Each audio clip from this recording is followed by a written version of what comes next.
And like I said, we're going right back at it. I'm getting the wide receivers and tight ends out the way. Welcome back to another episode on the Grade A Flicks channel as we preview the tight ends for the Week 2 FanDuel main slate. Let's get right into it. Once again, the theme is, as you can see, I believe into a lot of bounce back from the performances of Week 1. Like I said, I really feel the lack of preseason took away from a lot of sharpness, and there was some defensive schemes.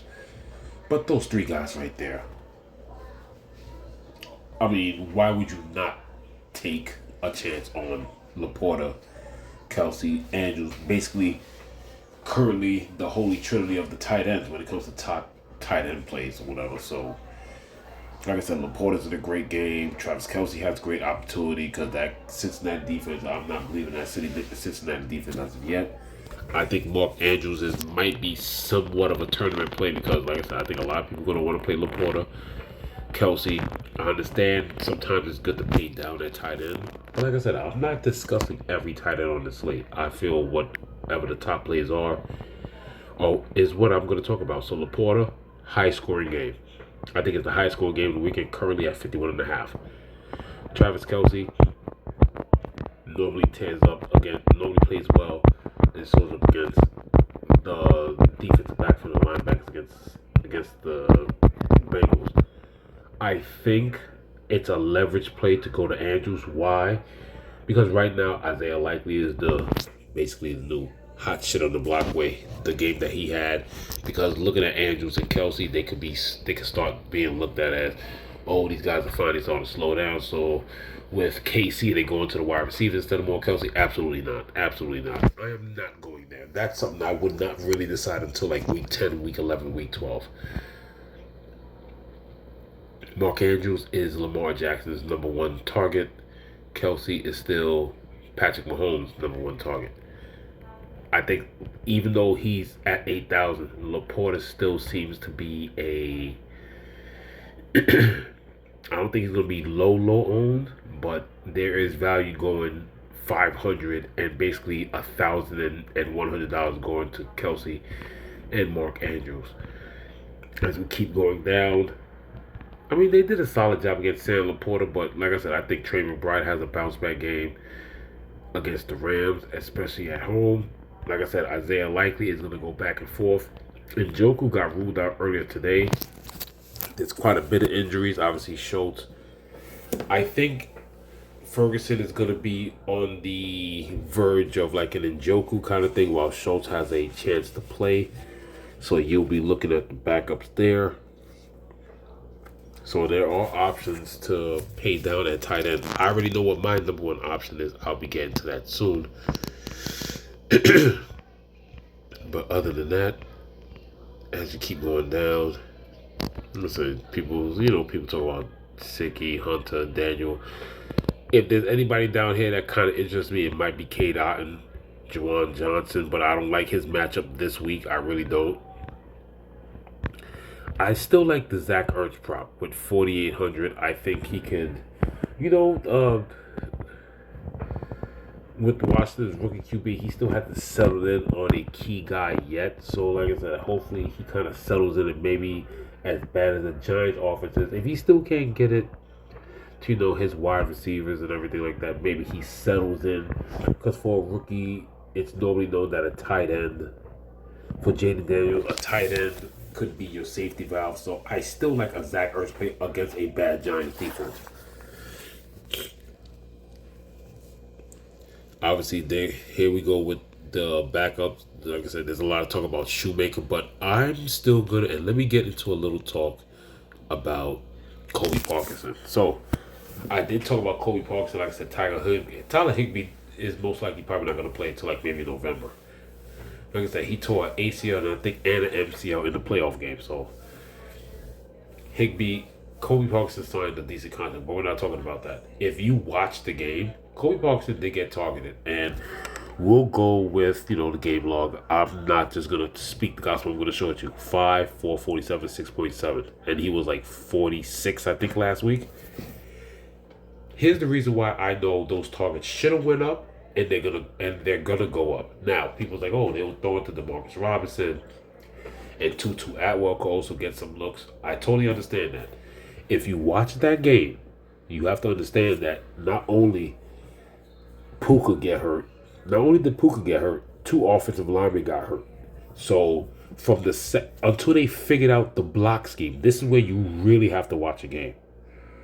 Until they figured out their block scheme and they understood how to shift and nullify Hutchinson's pressure off the edge, they were keeping Kobe Parkinson in to help block. He was an extra blocker. So there was a lot of Kyron Williams with Matthew Stafford and 3 wide receivers.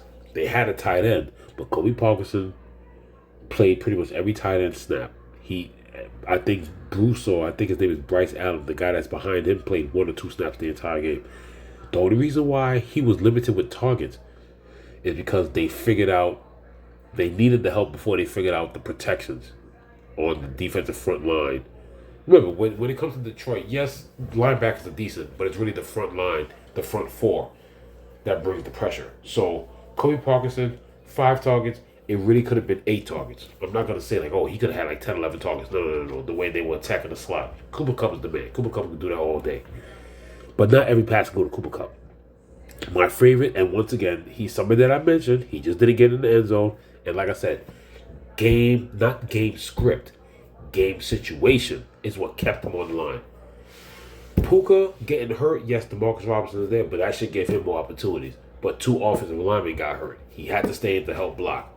Then he started getting back into the flat late in the second half. Late second, going into the third, they held him in. Plus, Matthew Stafford got rolled up on, hurt his ankle already. So they had to make sure they knew what they was doing with the blocking schemes and the blitzing schemes, that they was picking it up. Because in the second half, Matthew Stafford pretty much had a cleaner pocket and was able to pick apart the lines. Not even really their secondary, but their mid-level in front of the secondary, but just behind the linebackers, because they literally attacked the slot. And he also had opportunities where he had a clean pocket. He was forced to step up, and he was hitting DeMarcus Robinson on extended plays. You're not going to get much fantasy-wise running out of Matthew Stafford, but the savvy that he has, he's definitely going to move up in the pocket and try and make a bigger play, which he did. He did a great job. It's just that they couldn't stop Montgomery, and they lost the game in overtime. But do not count out Kobe Parkinson for 48. I will still be playing him. I think with a team with, like I said, he's going against Arizona, you're not going to see the same kind of pressure. Kobe Parkinson should be in the range of getting 3 to 4 more targets, and 3 to 4 more targets over a course of a game means he should be able to at least get some inside the 10, inside the 5 looks. My favorite cheap play. He's my favorite cheap play. I'm not scared to pay cheap and skip Laporta, Kelce, and Andrews, and then have the ability to go somewhere else after I have Kobe Parkinson and obviously the backup for the 49ers running back. Like I said, we'll see. There's some value out here. You could do some things with your lineman, but he's still one of my favorite plays. But if it comes down to everything, my personal favorite plays at tight end, I'll have Kobe Parkinson 3.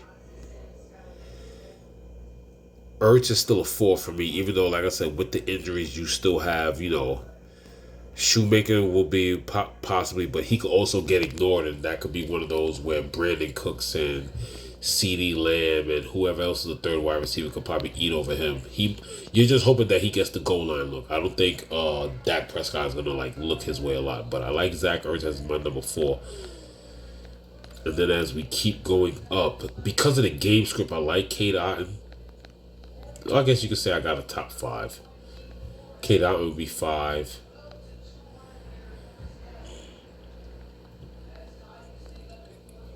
Even though I didn't really talk about the Cleveland's backup, I still like both Ravens guys, whatever, because they did run a couple of 12 sets with both of them on the field. So I guess you could have them there. But my favorite will probably be McBride out of all these guys. It will be McBride and Laporta. I like Kelce's matchup, but I can only pick so many. So I definitely like McBride, and then I think number 2 and 1. Yeah, even though because of his price, I still like Laporta. But there's a lot of people who kind of disappointed people in week one that have, like I said, I think that's the theme of this week. I think there's a lot of people that's going to bounce back and have excellent week twos. But once again, that's the end of the tight end preview for week two on the FanDuel main slate. Please leave a like and subscribe. Hope you like both videos. I literally just finished working on the wide receiver video just now, so you'll have double the content. Next video will have both in the same video. I won't split it up. It will have both running backs and the defense. So that should be coming tomorrow. Thank you for tuning in. Please like and subscribe. This is Gradient Fantasy. Signing off.